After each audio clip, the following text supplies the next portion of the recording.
Dobrý den. Já bych na tomhle videu chtěl něco říct o mužské přitažlivosti. A také na konci něco o balících technikách. Jak zbalit ženu, dámu, toho, o koho se ucházíte. Protože mě často se někde na seminářích ptají, hele, mně se líbí tato ženská dáma. Poraď mi, co mám udělat, abych ji zbalil, abych ji dostal. Tak já jim obvykle něco poradím, třeba jednu z těch technik, kterou zmíním na konci. Ale pokaždý zdůrazním, že to, co ženy přitahují nejvíc, je, jaký my jsme, že se na nic nehrajeme, nepřetvařujeme.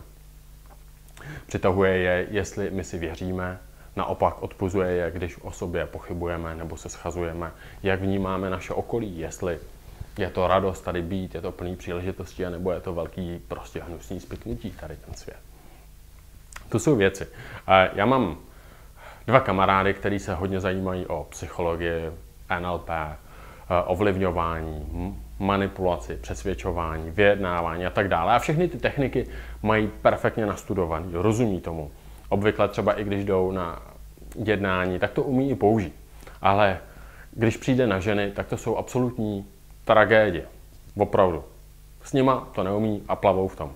To je jako kdyby, když jdou na rande, jim někdo sebral mozek a mozek se šel v podstatě projít.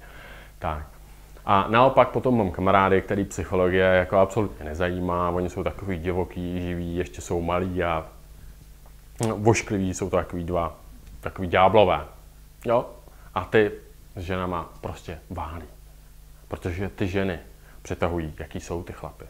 Oni jsou živí, žijou naplno, nepochybují sami o sobě. Vnímají ten svět jako opravdu, že je plný příležitostí. Ženy mají takový jemný radary na to, co my se sami o sobě myslíme, vnímáme. My, když sami o sobě pochybujeme, schazujeme si a myslíme si, že ta ženská nás pošle dopryč, tak ona nás taky obvykle pošle dopryč, protože to vycítí. Ty ženy jsou k takovým vnitřním pochybám, oni jsou velmi krutí, opravdu jsou velmi krutí k tomu chlapovi, který sám o sobě pochybuje anebo se neumí projevit. Tak, to jsou věci, o kterých já budu mluvit třeba v následujících videích. A teď na závěr vám poradím jednu takovou techniku, kterou, když už jdete právě na rande, máte sjednanou schůzku a chcete prostě tu ženskou zbalit. Jo? Je to taková hra na lež, kterou mi poradil kdysi kamarád.